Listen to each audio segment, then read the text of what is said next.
All right, we're inside of the safe zone in the Hudson, and the online mode.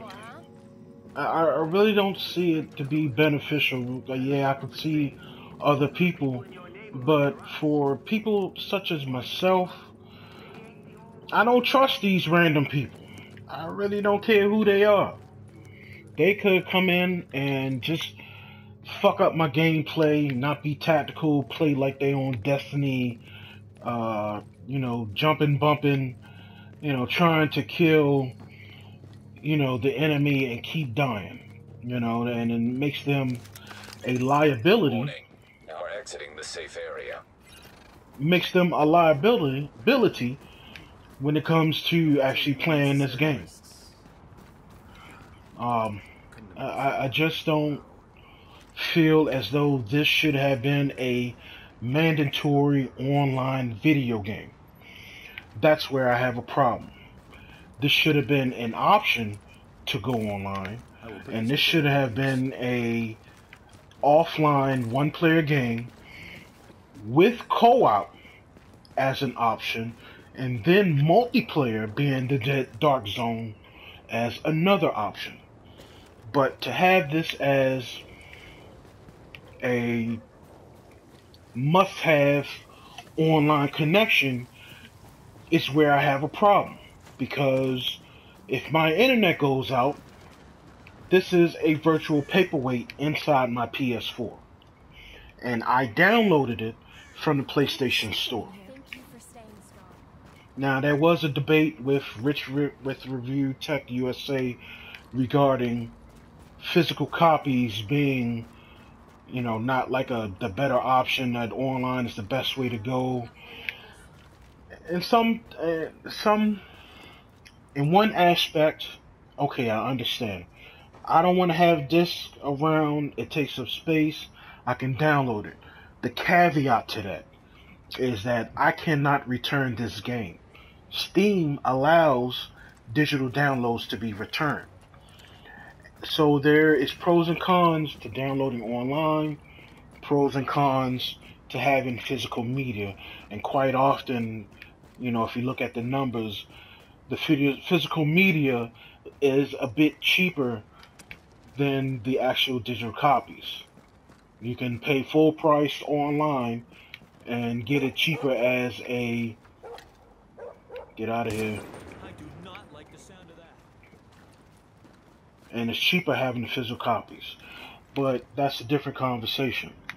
Just that I think that this fails miserably being a 100% online game. And I personally don't like that. It seems these days that companies, video game companies, I'm sorry, I was trying to look for the word.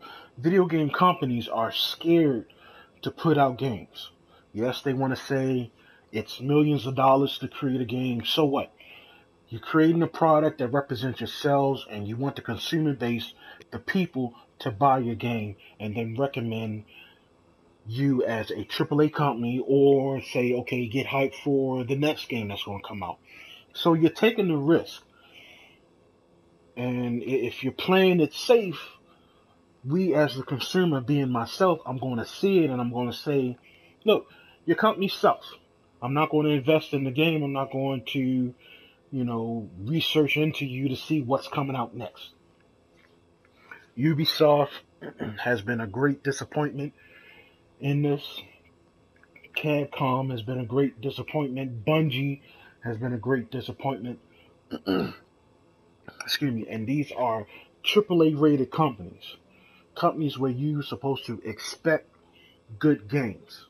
But in this day and age, in this genre, they are succumbing to what I'm going to say short, that bullshit. Meaning that they're going to pump out the same game over and over and over again and then hit you with the microtransactions, season passes, things of that nature. And it's just not right.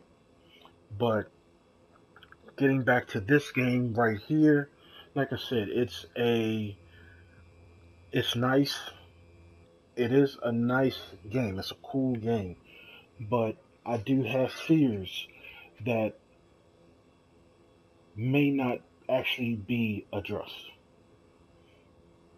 A lot of stuff I'm hoping I'm really just grinding because I like the aspect of grinding. Grinding has been missing in video games for years now. It does allow you to grind. Yes, some of the missions are very repetitive, but you don't have many games out here that allows you just to grind by yourself, especially by yourself.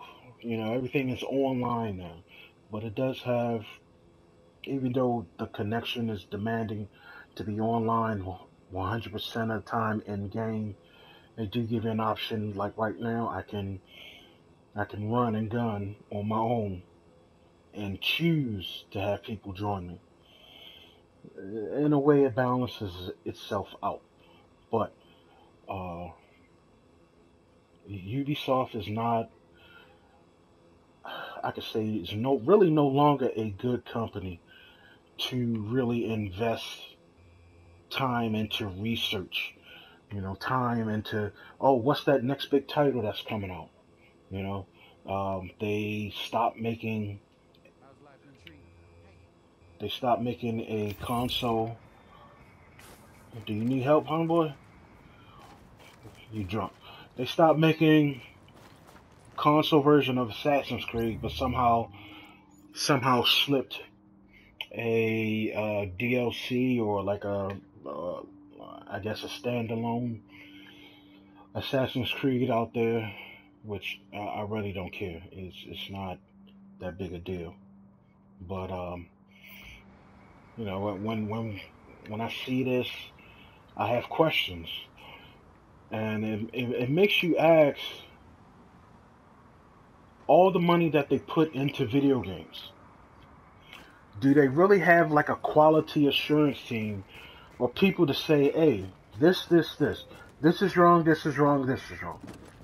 Do they actually listen to what's being said, or do they take notes and then just put them inside and just go with what they know? My answer to that for myself, I think they just go with what they know. They say, okay, we're going to put this game out here, and what you doing? You're going to put the game out here and just see what happens. I kind of feel that's what they did with Street Fighter. They just saw what happened. I'm not the danger. Especially when it's on back of having the pro tournament out there. I really do think that they have disrespected every game out there, even the ones who want to agree.